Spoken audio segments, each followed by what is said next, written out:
Guys, hindi sa heaven tayo pinapapunta ni Lord. Alam niyo kung saan? Basahin niyo sa Revelation. Sa new earth at new heaven. Notice yung verse na heaven and earth will pass away.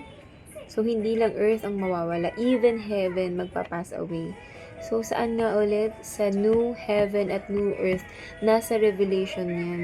So, pag binasa nyo dun, napaka-detail kung gaano kaganda yung bagong mundong ibibigay ng Diyos. Dinidescribe siya sa Bible, bababa siya from langit, from heaven, ibababa siya. And to give you some, ang description niya, yung city na lalakaran natin is made of pure gold. Tapos yung gates, pearl. So mga kapatid, kailangan natin pong malaman. Kasi now, mas alam natin yung nilulook forward natin. Dati kasi langit, so naisip mo, tapos sabi pa nila magiging maanga-anghel. Hindi, basahin nyo yung Bible mga kapatid. Tapos when it comes to our bodies, at when it comes to our body, mga kapatid, yung sinasabing glorified body, basahin nyo sa 1 Corinthians 15, dinidescribe dun yung magiging body natin. So, pag receive natin yung Spirit of God, sa pagdating ni Jesus Christ, sasalubong tayo sa alapaap, at ang magbabangon sa atin, alapaap sky lang yun, dahil sa sky may magaganap na battle. Magbabangon sa atin is yung Spirit of God na tinanggap natin ng baptism.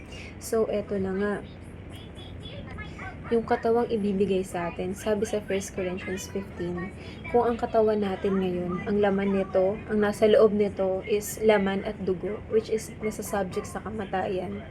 Pero yung katawang ibibigay sa atin ni Lord is yung katawan depende sa nais ni Lord. Sabi doon, ang katawan ng hayop ay iba, ang katawan ng halaman ay iba, ang katawan ng sun, ng moon, iba. So, kung ang mga nilikha nga ni Lord may iba't ibang katawan, ano pa kaya yung ibibigay ng katawan sa atin ni Lord? Pero ang pinaka-exciting dito, balikan niyo yung Mark chapter 9, nung pinakita ni Jesus sa ibabaw ng bundok, si Elijah at si Moses, may appearance. So, anong meaning mga kapatid? Ganun yung magiging katawan natin. May appearance pero hindi na laman at dugo yung laman na nasa loob natin. Alam niyo, ang na-excite ako sa part na to kasi ibig sabihin yung mama ko na nagpagal kay Lord, na nagpagamit kay Lord, makikita ko doon. At imagine niyo lahat ng nababasa natin sa Bible, makikita natin doon sila Pablo, sila Moises, lahat, sila Jacob, lahat ng nagpagamit kay Lord. Sabi ni Lord, na-excite, sino yung gusto nyong makita doon, sino yung gusto nyong yakapin. So, mahalagang malaman natin to kasi mas nakaka-excite. Diba, mas alam mo yung look forward mo sa pagbabalik ni Jesus Christ. At sabi sa Revelation, no earth, it will come down from heaven. God will be with His people. God will be with them. Hindi we will be with Him. Baliktad, si Lord. God's home is now among His people. Napakalinaw mga kapatid. Pero ito na nga, paano ba tayo makakapunta dun? Like any other thing, may process. At iisa lang ang way, that is Jesus Christ. Si Jesus Christ lang ang way para makapunta tayo doon. So, kung hindi natin susundin yung process, merong unang resurrection eh. Yun yung lahat ng tumanggap kay Jesus Christ, sila yung unang babangon.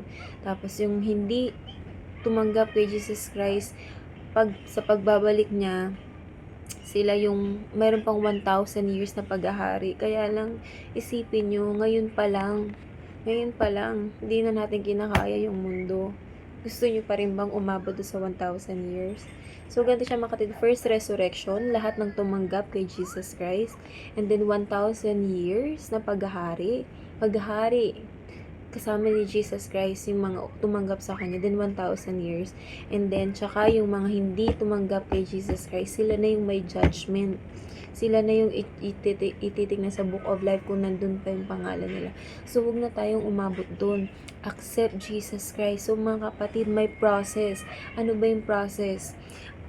Aware tayo dito. Yung sa Semana Santa, 'di ba?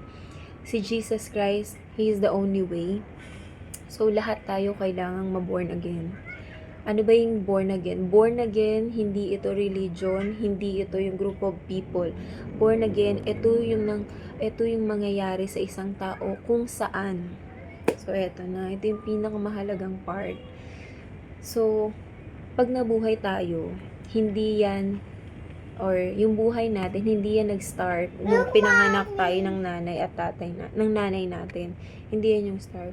Nagsimula ang buhay natin nung nahanap na ng sperm cell yung egg cell. So, ganito. Nung nangyari yun, tanging nanay at tatay mo ang nakakaalam kung saan yun, kung anong oras yun, kung anong pwesto nila nun, kung saan nangyari yun. Tanging nanay at tatay mo ang nakakaalam.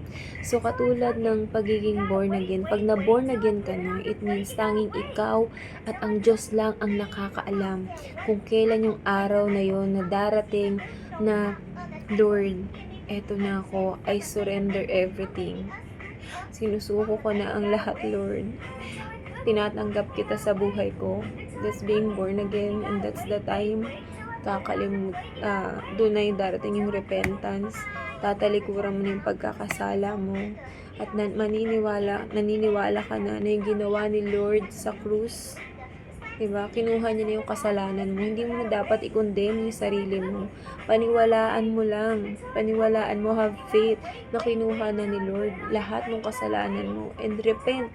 Pagsisihan mo. Huwag mong i-condemn sarili mo. Pagsisihan mo, ibigay mo kay Lord, i-surrender mo. Gusto kang tulungan ni Lord. Mahal na mahal ka ni Lord. So, yun yung born again. At isa pa, another realization na binigay ni Lord. Diba? Ang galing. Yung egg, isa lang. Isa lang yan, egg cell. At yung sperm cell, diba? Alam natin sa science, million yan. Pero merong isa nagwawagi, yung isang nagpupumilit, yung isang makulit na super energetic or basta lahat ginawa niya para makapasok, para ma-meet. That's the time nandun yung bagong life. And that's the same with ourselves na pag hinanap natin si Lord, sobrang i-pursue natin. At ikaw lang ang makakaalam niyan kung kailan yung araw na yan. Na finally, Lord, eto na ako. Sinusuko ko na lahat. So, pag dumating yung araw na yon, itap nyo lang kami na, sister, brother, grabe, eto na, na-born again na ako. So, that's the time kailangan nating mabaptize. Kasi through baptism, dun natin i-receive yung gift of the Holy Spirit. Again, paano yung purpose ng Holy Spirit? Habang nandito tayo sa earth, yung Holy Spirit, tutulungan tayong mamuhay ayon sa kalooban ni Lord. So, lahat ng nasa Bible, tutulungan tayo. Hindi natin yan magagawa sa sarili natin.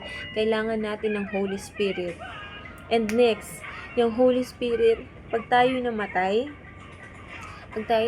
at sa pagdating ni Jesus Christ, yan yung magbabangon sa atin yung Holy Spirit para sumalubong tayo kay Jesus Christ. At kung tayo naman ay mananatili pang buhay pag dumating si Jesus Christ, through the Holy Spirit, yun yung matatransform yung katawan natin. Diba? Kung dating laman at dugo matatransform doon sa katawang ibibigay sa atin ni Jesus Christ. Ganun kahalaga yung baptism. Kasi yung third step yun ay resurrection. Yun yung pag dumating si Jesus Christ, makakasama tayo dahil tinanggap mo.